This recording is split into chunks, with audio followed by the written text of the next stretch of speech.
బద్వేలులోని స్థానిక pensions association meeting hall నందు విద్యుత్ ఛార్జీల వ్యతిరేక ప్రజా ఐక్యవేదిక అధ్యక్షులు కె నాగేంద్రబాబు అధ్యక్షతన రౌండ్ టేబుల్ సమావేశం జరిగింది. ఈ సమావేశాన్ని ఉద్దేశించి సిఐటియు జిల్లా ఉపాధ్యక్షులు జి చంద్రశేఖర్ మాట్లాడుతూ అంటే పరస్పర సహకారం, పరస్పర లాభదాయకం, పరస్పర అవినీతి ఇవిలో భాగంగా ఈ స్మార్ట్ మీటర్లు వస్తున్నాయనేటువంటిది ప్రజానుకూల మేధావులందరూ కూడా ఇదే కాకుండా చంద్రబాబు నాయుడు గారు నాకు ఎక్కువ చదివినాడని చెప్పి అనిపించుకోవాలని చెప్పి మన కడపలో సిటీ స్థాయి ఎలక్ట్రికల్ ఉంటుంది, మన ఇండస్ట్రియల్ కారిడార్లో మన కడప జిల్లా కమలాపురం పక్కనే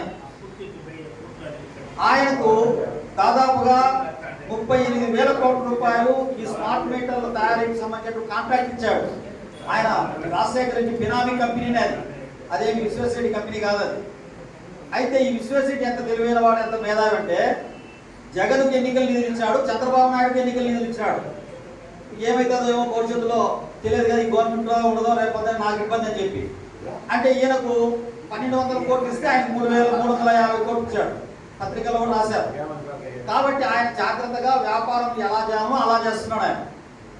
కాబట్టి పాలకపక్షానికి ఎక్కువ, ప్రతిపక్షానికి తక్కువ, ఇద్దరికి ఇచ్చి ఎన్నికల నిధులు ఆయన జోలికి ఏ గవర్నమెంట్ వచ్చినా రాకుండా చూసుకున్నాడు.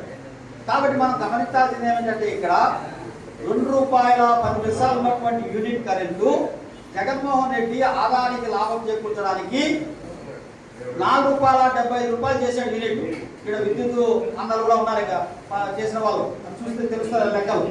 ₹2.10 నుంచి ₹4.75 చేశాడు.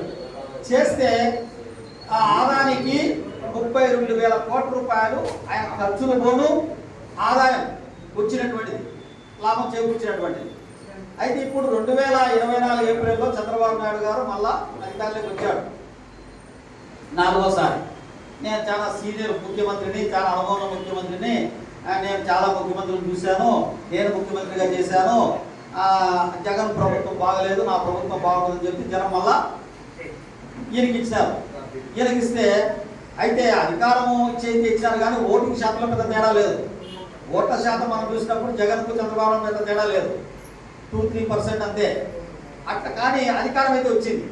అధికారం వచ్చిన తర్వాత ఇప్పుడు చంద్రబాబు నాయుడు చేస్తున్నది ఏమిటంటే, చంద్రబాబు నాయుడు 1 సంవత్సరంలోనే 1,00,000 కోట్ల రూపాయలు భారం వేస్తున్నాడు. విద్యుత్ భారం 1,00,000 కోట్లు.